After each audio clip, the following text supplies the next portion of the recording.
ne s'agissait pas des infrastructures civiles. Donc c'était une entreprise ukrainienne dans la ville de Dniepropetrovsk qui produisait des missiles et d'ailleurs des équipements militaires. Et Vladimir Poutine l'a dit ouvertement que l'objectif a été atteint. Je vous propose donc d'écouter cette déclaration du président russe.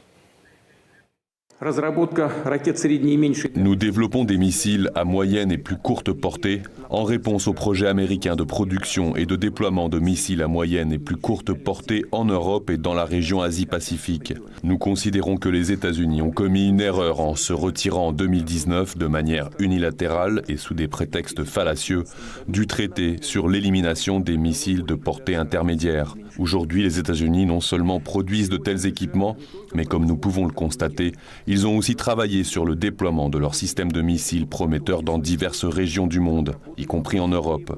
De surcroît, dans le cadre des exercices, ils s'entraînent à leur utilisation. Je rappelle que la Russie s'est volontairement et unilatéralement engagée à ne pas déployer des missiles à moyenne et plus courte portée tant que les armes américaines de ce type n'apparaîtront dans aucune région du monde.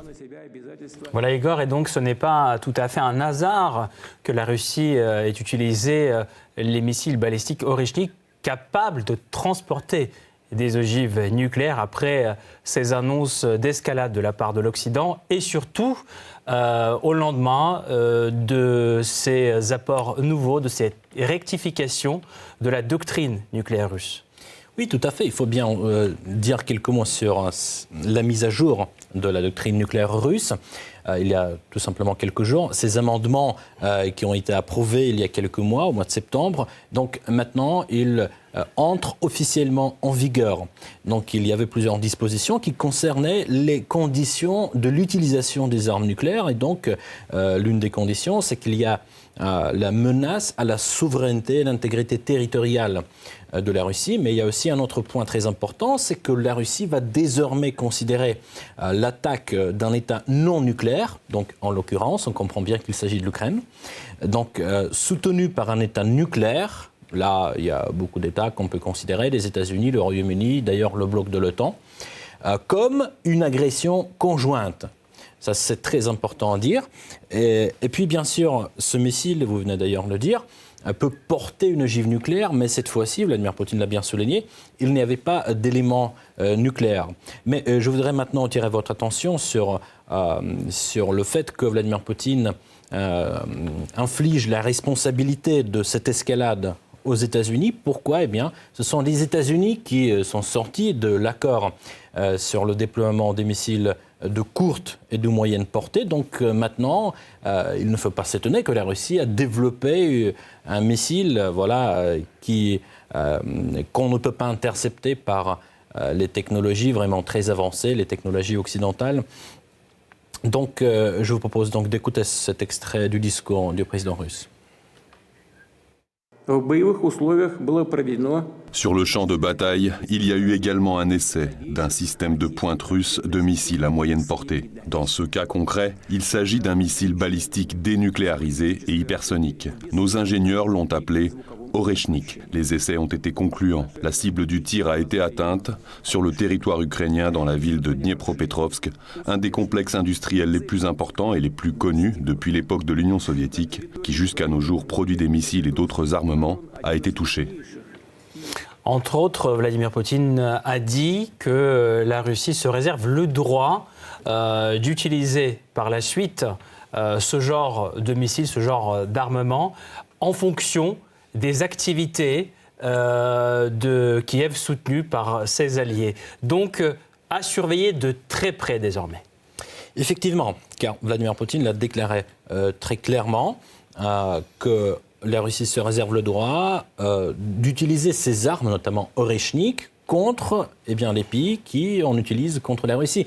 Mais là, cette précision qu'il a faite à Saint-Pétersbourg, il a dit que ce ne sont pas les Ukrainiens qui utilisent ces missiles contre la Russie.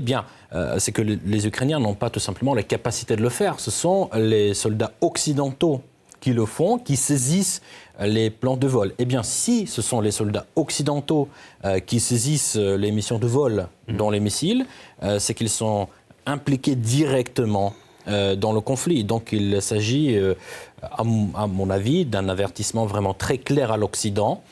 Donc si vous allez poursuivre à le faire, nous, on se réserve le droit de riposter, notamment en dehors du territoire ukrainien. Là, par exemple, je viens de calculer, profitant d'une petite pause, donc sachant que la vitesse de la missile peut atteindre 3 km par seconde, donc il faudra seulement 13 ou 14 minutes pour atteindre, par exemple, Londres depuis Moscou. Donc, vous voyez ce temps qui est très court, mais ce qui est intéressant, c'est que ces missiles sont encore une fois, il n'est pas possible de les intercepter.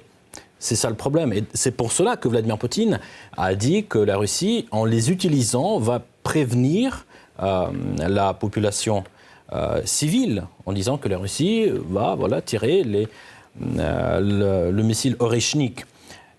On peut se poser la question, mais pourquoi la Russie avertit? Est-ce qu'on peut se douter du succès de cette frappe si la Russie avertit à l'avance? Mais Vladimir Poutine s'est montré vraiment confiant par rapport à cela. Mais en même temps, il a dit tout à la fin de son discours que la Russie prône toujours le dialogue, la Russie est toujours ouverte au dialogue, mais Moscou est en même temps prête à tout développement de la situation. Et qu'il y aura une réponse à chaque fois qu'il y aura une attaque de ce genre. Voilà comment il s'est terminé. Merci beaucoup Igor pour ces développements, pour votre analyse. Igor Koreshenko avec l'analyse du discours de Vladimir Poutine, de son adresse à la nation ce soir. Merci encore. Merci à vous.